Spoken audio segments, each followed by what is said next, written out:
حضرت مولانا شاہ براہم صاحب رحمۃ اللہ علیہ سے کسی نے پوچھا تھا، میرے سامنے پوچھا تھا، میں وہاں پڑھ رہا تھا کہ حضرت دعا کے وقت میں بیچ میں فاصلہ کیوں رکھا جاتا ہے؟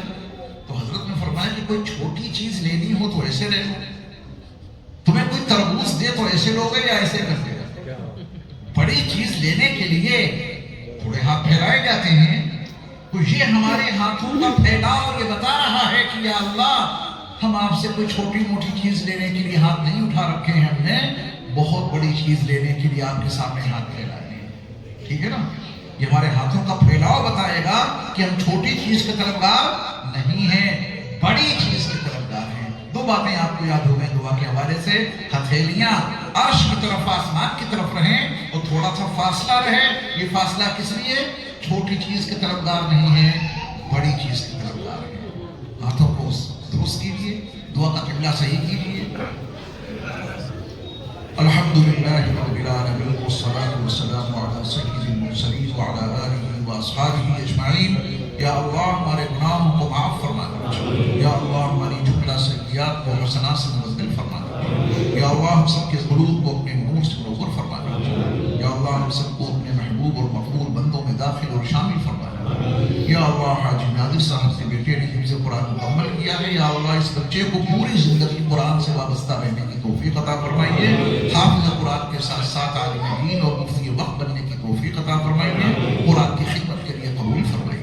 یا اللہ یہ ادارہ مدرسہ زینت القرآن جہاں دینی تعلیم کے ساتھ عصری تعلیم کا نظام بھی جاری ہے الحمدللہ، یا اللہ اس ادارے کی بھرپور حفاظت فرمائے، یہاں کے معتمد، یہاں کے اساتذہ، یہاں کے طلباء، یہاں کے معاونین کی جان مال عزت آبرو کی حفاظت فرمائے، یا اللہ اس ادارے کی تمام ضروریات غیب سے پوری فرما دیجیے، یا اللہ تمام ضروریات غیب سے پوری فرما دیجیے، یا اللہ اتنا بڑا مجمع یہاں موجود ہے، سب پر خصوصی قدر کرم ڈال دیجیے، خصوصی قدر رحم ڈال دیجیے، یا اللہ ہم سب کو اپنا محبوب اور مقبول بندہ بنا دیجیے، یا اللہ ہم سب سے راضی ہو جائیے، پیارے اللہ ہم سب سے راضی ہو جائیے، ہم اس قابل کہاں کہ آپ ہم سے راضی ہوں، مگر اے ہمارے پیارے اللہ پھر بھی ہم سے آپ راضی ہو جائیے، یا اللہ ہم سب مغفرت کے بھیخاری ہیں، ہم سب کو مغفرت کی بھیک عطا کر دیجیے، یا اللہ آپ نہیں معاف کریں گے تو ہمیں کون معاف کر سکتا ہے، یا اللہ مغفرت عطا کر دیجیے، تمام گناہوں سے حفاظت فرما دیجیے، شیطان کے شر سے حفاظت فرما دیجیے، خناس کے شر سے حفاظت فرما دیجیے، وہ جناتی خناس ہو یا انسانی خناس ہو،